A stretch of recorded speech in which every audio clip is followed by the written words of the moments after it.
Hello दोस्तों, इस नई वीडियो में आप सभी का स्वागत है। दोस्तों, इस वीडियो में हम बोर्ड की वायरिंग करना और चेक करना सीखेंगे कि कौन सा पार्ट ख़राब है दोस्तों, और किस तरीके से स्विच को चेक किया जाता है दोस्तों, इसके बारे में जानने वाले दोस्तों। वीडियो पर बने रहें और वीडियो को पूरा देखें दोस्तों। इस तरीके से इसमें टोटल 4 स्विच और 3 सॉकेट और एक 5 पिन सॉकेट है और एक इंटीग्रेटर और एक होल्डर है दोस्तों, जो कि इसका हम बोर्ड कनेक्शन जानने वाले हैं दोस्तों। वीडियो पर बने रहें और चैनल पर नए हैं तो चैनल को सब्सक्राइब लाइक शेयर ज़रूर करें दोस्तों। इस तरीके से सबसे पहले यहाँ पर ऊपर साइड से चेक करेंगे कौन सा चीज़ ख़राब दिख रहा है दोस्तों, और इस तरीके से अंदर से भी चेक कर लेंगे कौन सा पॉइंट जला हुआ क्या कैसा है दोस्तों। यहाँ पर इस तरीके से देखने को मिला कि यहाँ पर सॉकेट एक तो ख़राब है, दूसरा जंग लगा हुआ दोस्तों, खुलेगा नहीं, ये भी चेंज करना पड़ेगा दोस्तों। और इसी तरह स्विच और होल्डर सब कुछ चेक कर लेंगे दोस्तों। यहाँ पर बाकी सब कुछ ठीक है। इसमें 200 सॉकेट और इसमें एक स्विच जला हुआ दिख रहा है दोस्तों।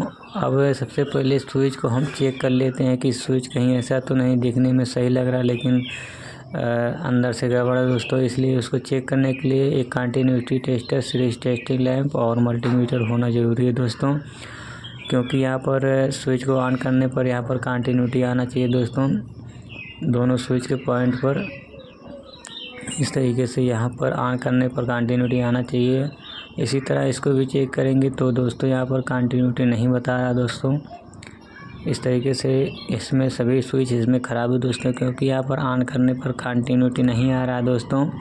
एक पॉइंट से दूसरे पॉइंट तक फेज नहीं आउट हो रहा, पास नहीं हो रहा दोस्तों, इसलिए यहाँ पर टोटल स्विच ख़राब है दोस्तों। अब यहाँ पर हम सबसे पहले सभी ख़राब पार्ट को निकाल लेते हैं, इसके बाद आपको कनेक्शन करके दिखाते हैं दोस्तों। इस तरीके से यहाँ पर हमने बोर्ड से सभी ख़राब पार्ट को निकाल लिया है।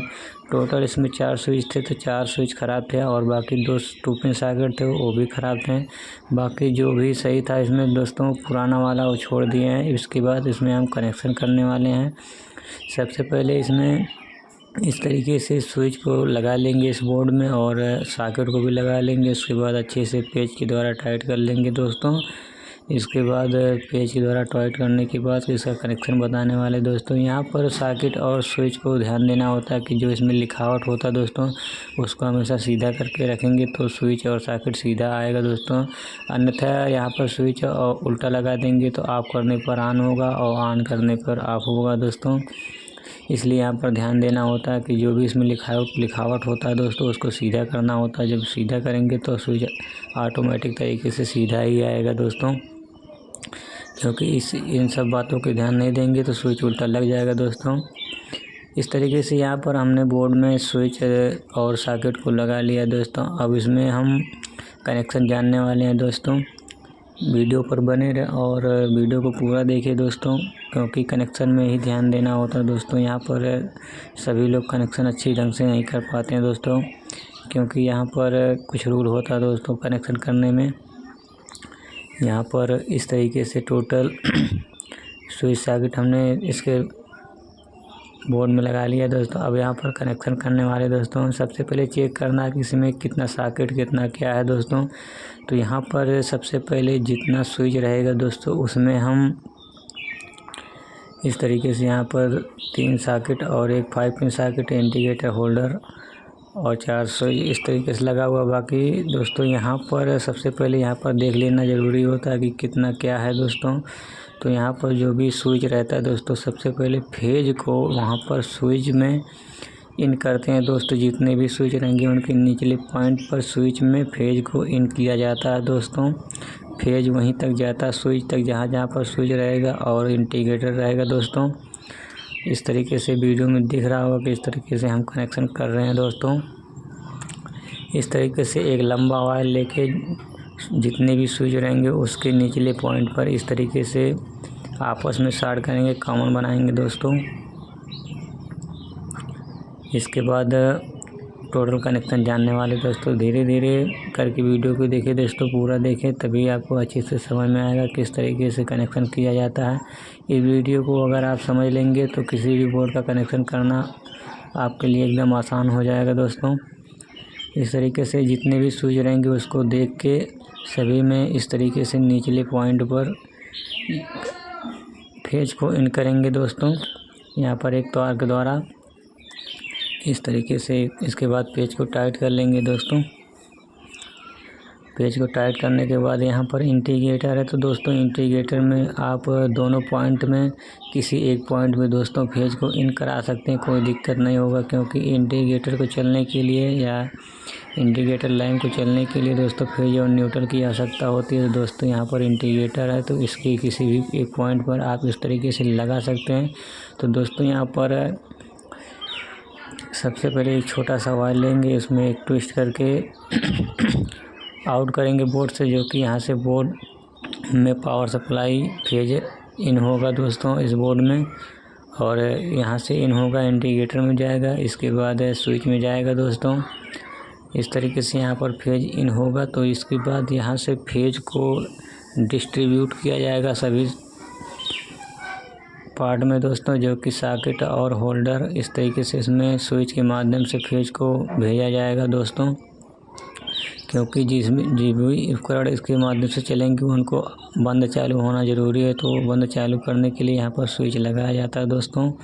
इस तरीके से टोटल 4 स्विच है दोस्तों। यहाँ पर टोटल 5 पॉइंट बन रहे हैं, तो दोस्तों यहाँ पर 5 पॉइंट है, 4 स्विच। तो यहाँ पर 2 सॉकेट को आपस में एक स्विच से करना होगा, बाकी एक स्विच से एक होल्डर और एक सॉकेट और एक 5 पिन सॉकेट को करना होगा दोस्तों। वीडियो को देखते रहिए दोस्तों। इस तरीके से छोटा वायर लेके सबसे पहले हम 5 पिन सॉकेट में फेज को पहुंचा लेते हैं दोस्तों, जो कि स्विच के ऊपरी पॉइंट से खाली पॉइंट से दोस्तों उसमें इस तरीके से टाइट करेंगे। इसके बाद 5 पिन सॉकेट में फेज हमेशा दाहिने साइड पॉइंट पर आना चाहिए दोस्तों, क्योंकि यह इसका रूल होता है दोस्तों कि 5 पिन सॉकेट में हमेशा दाहिने साइड ही फेज को आना चाहिए, जो कि स्विच के माध्यम से ऑन ऑफ हो दोस्तों। इस तरीके से हम 5 पिन सॉकेट में दाहिने साइड फेज का कनेक्शन कर रहे हैं दोस्तों। इस तरीके से घुमा के दिखा देते हैं। इस तरीके से यहाँ पर दाहिने साइड ही फेज आना चाहिए दोस्तों, दाहिने साइड ही फेज आ रहा है दोस्तों। यहाँ पर यही ध्यान देने वाली बात होती है, क्योंकि इन्वर्टर कनेक्शन या किसी भी कनेक्शन में जब आप दाहिने साइड फेज को कनेक्शन करेंगे तो वहाँ पर जो 3 पिन टॉप होता है दोस्तों, उसमें कोई भी उपकरण जो नया लाते हैं हीटर प्रेस, इस तरीके से उसमें दाहिने साइड ही फेज होता है दोस्तों, पॉइंट बना होता है दोस्तों। इस तरीके से यहाँ पर हम अब दूसरे स्विच का कनेक्शन कर रहे हैं दोस्तों। सबसे पहले एक छोटा वायर लेके एक लंबे वायर में इस तरीके से जॉइन करके सॉकेट में लगा लेते, फिर दूसरे स्विच के ऊपरी पॉइंट में लगा लेते हैं दोस्तों। यहाँ पर आप किसी भी स्विच से किसी भी सॉकेट को चला सकते हैं, कोई दिक्कत नहीं दोस्तों, लेकिन यहाँ पर क्रम अनुसार हम स्विच को कनेक्शन कर रहे हैं दोस्तों। इस तरीके से एक छोटा वायर लेकर सॉकेट में गया निचले पॉइंट पर, और दूसरे पॉइंट से लूप करके इस तरीके से यहाँ पर दूसरे सॉकेट के निचले पॉइंट पर जोड़ेंगे, क्योंकि यहाँ पर एक स्विच से 2 सॉकेट चलाएंगे दोस्तों, क्योंकि यहाँ पर स्विच कम है और पॉइंट ज़्यादा है दोस्तों, इसलिए यहाँ पर 2 सॉकेट को आपस में एक करके एक स्विच से चला रहे हैं दोस्तों। इस तरीके से दूसरे स्विच से फेज यहाँ पर इन किया गया दोस्तों, आउट किया गया दोस्तों। फिर यहाँ पर तीसरे स्विच से यहाँ पर एक 2 पिन सॉकेट में जाएगा फेज दोस्तों। इस तरीके से यहाँ से फेज को आउट कराएंगे। इस तरीके से लंबा वायर लेके नापेंगे दोस्तों, जो भी लंबा वायर रहेगा पहुँचेगा अच्छे तरीके से, वही को यहाँ पर इस तरीके से छील के यहाँ पर इस स्विच के कनेक्शन करेंगे दोस्तों।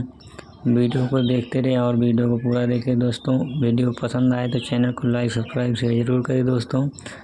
इस तरीके से यहाँ पर स्विच से फेज को आउट यहाँ से कराएंगे तीसरे स्विच से, जो कि इस तरीके से इस सॉकेट के निचले पॉइंट पर जोड़ेंगे दोस्तों फेज को यहाँ पर इस तरीके से। और इसके बाद बचा हुआ है एक स्विच, तो उसको हम होल्डर के एक पॉइंट पर जोड़ेंगे दोस्तों। यहाँ पर अभी फेज का कनेक्शन केवल किया जा रहा है दोस्तों। अभी फेज का कनेक्शन कंप्लीट होने के बाद न्यूट्रल का कनेक्शन करेंगे दोस्तों। इस तरीके से यहाँ से स्विच फेज आउट हुआ तो यहाँ पर सॉकेट पर गया। अब यहाँ पर बचा हुआ है होल्डर और एक स्विच बचा हुआ है दोस्तों, जो कि यहाँ से फेज को आउट कराएंगे दोस्तों। होल्डर के एक पॉइंट पर देंगे। इस तरीके से एक छोटा वायर लेके, लंबा वायर लेके, जो भी हो दोस्तों, वहाँ पर जो भी पहुँचता हो अच्छे तरीके से इस तरीके से ऊपर वाले पॉइंट में स्विच के जोड़ के, इसके बाद एक होल्डर के पॉइंट में जोड़ेंगे दोस्तों तार को। इस तरीके से यहाँ पर फेज इन हुआ, यहाँ से आउट करा के यहाँ पर होल्डर के एक पॉइंट पर जोड़ेंगे फेज को दोस्तों।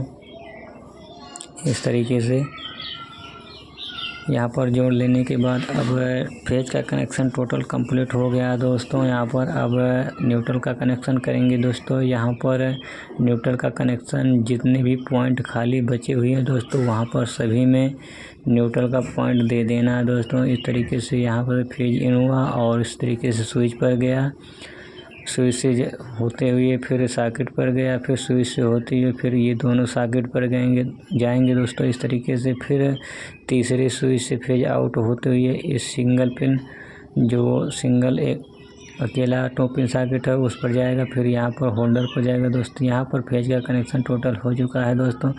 अब यहाँ पर न्यूट्रल का कनेक्शन करने वाले हैं दोस्तों। न्यूट्रल का कनेक्शन इस तरीके से किया जाएगा दोस्तों। सबसे पहले एक वायर लेंगे दोस्तों।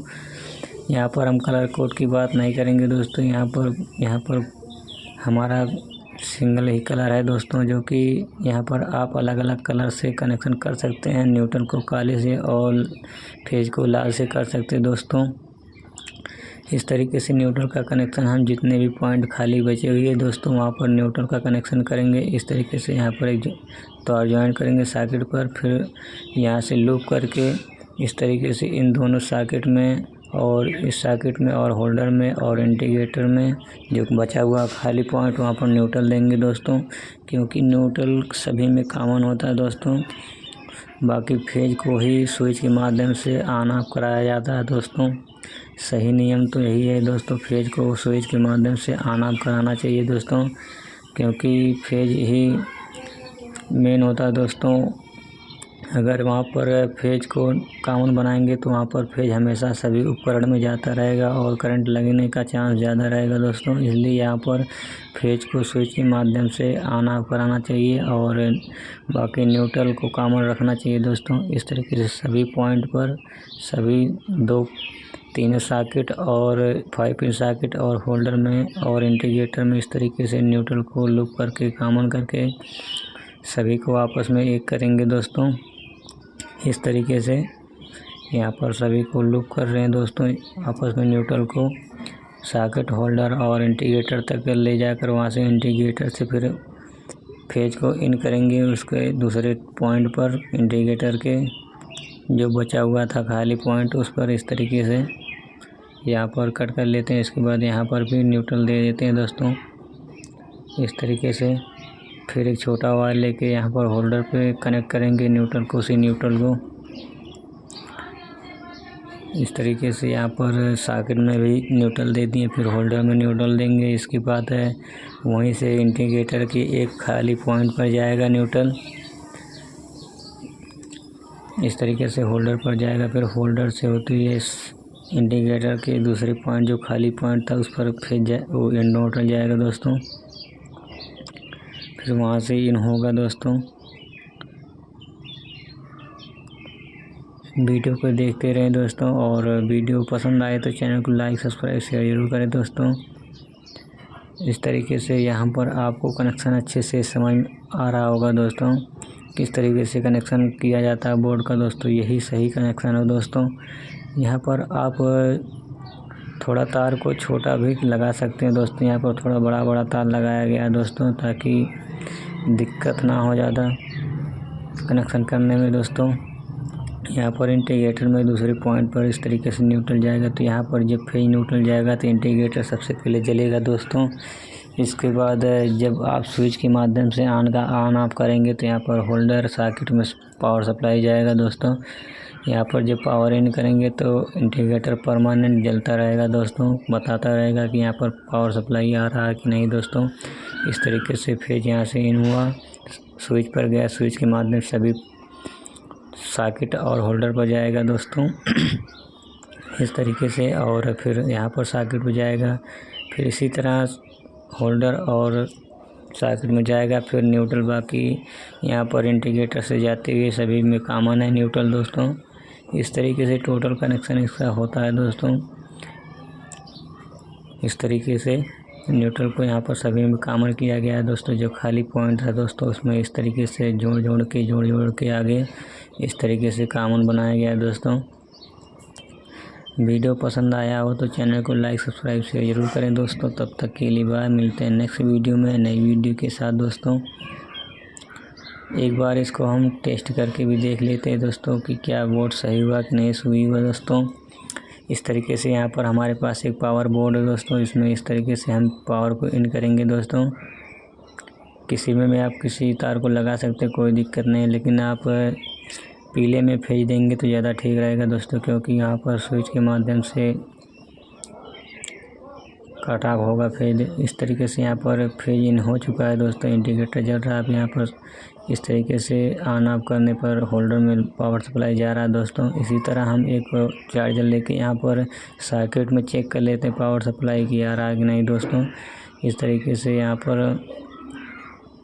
पर पावर सप्लाई आ रहा है दोस्तों। हल्का सा जल रहा होगा दोस्तों, दिख रहा होगा दोस्तों। इसी तरह 2 पिन सर्किट में चेक कर लेंगे स्विच को ऑन करके। यहाँ पर भी फेज आ रहा है दोस्तों। वीडियो में आपको दिख नहीं रहा होगा दोस्तों क्योंकि यहाँ पर बहुत डिम जल रहा है इसका बल्ब दोस्तों। इस तरीके से इसी में भी चेक कर लेंगे दोस्तों।